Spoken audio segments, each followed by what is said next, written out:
সে সম্পর্কে আমি খুবই সংক্ষেপে আপনাদের সামনে কিছুটা ব্রিফ করছি।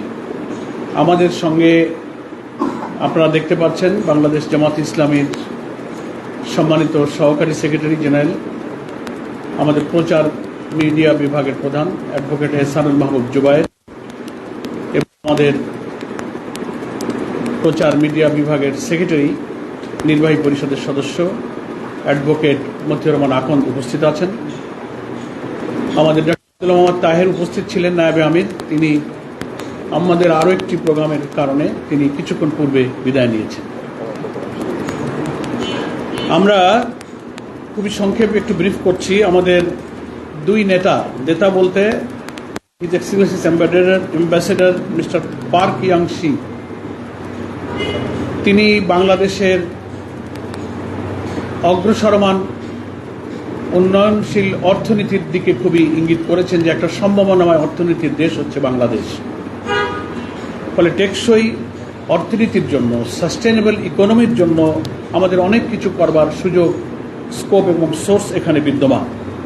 বিশেষ করে তিনি তৈরি পোশাক শিল্পের যে সম্ভাবনা, আমাদের বিশ্বের একটা প্রধান তৈরি পোশাক শিল্পের রপ্তানিকারক দেশ হিসেবে বাংলাদেশের সারা দুনিয়াতে সম্ভাবনার কথা তিনি উল্লেখ করেছেন। সেক্ষেত্রে আমাদের এই রপ্তানির শুল্কটার ট্যাক্স সম্পর্কে বাংলাদেশের বিদ্যমান সমস্যাটা যাতে দ্রুত সমাধান করা যায় সে সম্পর্কে তিনি আশাবাদ ব্যক্ত করেছেন। আমরাও আশাবাদ করেছি।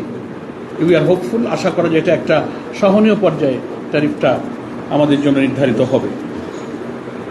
আমাদের আমির জামাত ডক্টর শফিকুর রহমান সাহেব বলেছেন যে আমাদের দেশটা ছোট কিন্তু বিপুল জনসংখ্যা, আমাদের অনেক সম্ভাবনাময় রিসোর্স, প্রাকৃতিক, সবুজ, বনভূমি, নদীনালা, সাগর সমৃদ্ধ মৌসুমী বায়ুর এই দেশে বিরাট সম্ভাবনা রয়েছে। আমরা যদি সৎ নেতৃত্ব এবং একটি সুষ্ঠু দেশ গঠনের জন্য আগামী নির্বাচনে বিভিন্ন সংস্কারের মধ্য দিয়ে একটা গণতান্ত্রিক উন্নয়নশীল সম্ভাবনাময় দেশ গঠনের যে প্রচেষ্টা চালিয়ে যাচ্ছি, সেক্ষেত্রে সম্ভব হলে আমরা এই দেশটাকে একটা কারাপশন ফ্রি, একটা সাস্টেনেবল ইকোনমির দিকে নিয়ে যেতে পারি। এ ব্যাপারে আমাদের সম্মানিত আমির জামাত ওনার কাছে আশাবাদ ব্যক্ত করেছেন। কোরিয়ার অ্যাম্বাসেডর জানতে চেয়েছেন আগামী নির্বাচন, দেশের রাজনৈতিক পরিস্থিতি, সংস্কার পরিস্থিতি, নির্বাচন ইত্যাদি সম্পর্কে কিছু প্রশ্ন করেছেন।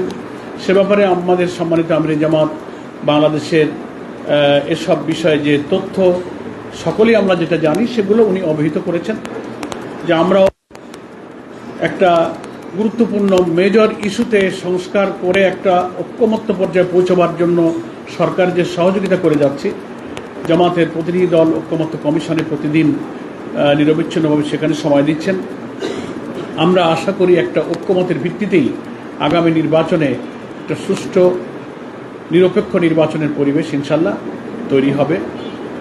এবং আমাদের তরফ থেকে বলা হয়েছে, উনিও প্রশ্ন করেছিলেন নির্বাচনের দিনক্ষণ সম্পর্কে, নানান রকম খবর তো পত্রপত্রিকায় প্রকাশিত হচ্ছে, ফেব্রুয়ারির দিকে নির্বাচন হতে পারে। আমাদের আমির জামাত বলেছেন এই ধরনের প্রস্তাব রমজানের আগে নির্বাচনের এই প্রস্তাব আমাদের পক্ষে থেকেই আগে ছিল। তো সেই সব বিষয়গুলো খুব খোলামেলা আলোচনা হয়েছে। নির্বাচনের পিআর পদ্ধতি প্রয়োগের সম্ভাবনা নিয়ে আলোচনা হয়েছে। সেখানে আমাদের পক্ষ থেকে সম্মানিত অ্যাম্বাসেডরকে অবহিত করা হয়েছে যে বাংলাদেশের ভোটারদের বেশিরভাগ প্রতিনিধিত্ব করে যে সমস্ত রাজনৈতিক দল, তারা পিআর পদ্ধতির পক্ষে। ফলে এটা যে কালো টাকা, পেশি শক্তি থেকে নির্বাচনকে রক্ষা করে, মনোনয়ন বাণিজ্য থেকে রক্ষা করে একটা কোয়ালিটি পার্লামেন্ট দিতে গেলে এবং প্রত্যেকটি ভোটারের যথাযথ মূল্যায়ন করতে গেলে পিআর পদ্ধতি হচ্ছে একটি উপযুক্ত পদ্ধতি। এ সম্পর্কে ঘরোয়া আমাদের দৃষ্টিভঙ্গিটা তিনি সেখানে উল্লেখ করেছেন। এই মোটামুটি এইসব বিষয়ে আলোচনা হয়েছে এবং কোরিয়া, চীন, জাপান, পার্শ্ববর্তী সব দেশগুলো আমাদের যে উন্নয়ন অংশীদার, তার মধ্যে কোরিয়াও আমাদের একটা অন্যতম উন্নয়ন অংশীদার। তার সাথে দ্বিপাক্ষিক ব্যবসা বাণিজ্য, শিল্প, অর্থনীতি, বিনিয়োগ ইত্যাদির সম্ভাবনা নিয়ে আমাদের মধ্যে আমির জামাতের সঙ্গে সম্মানিত অ্যাম্বাসেডর মিস্টার পার্ক ইয়াংশিংয়ের সঙ্গে খুব গুরুত্বপূর্ণ, সৌহার্দ্যপূর্ণ খোলামেলা আলোচনা হয়েছে। ব্যাস এতটুকুই আপনাদের কাছে আমরা ব্রিফ করব।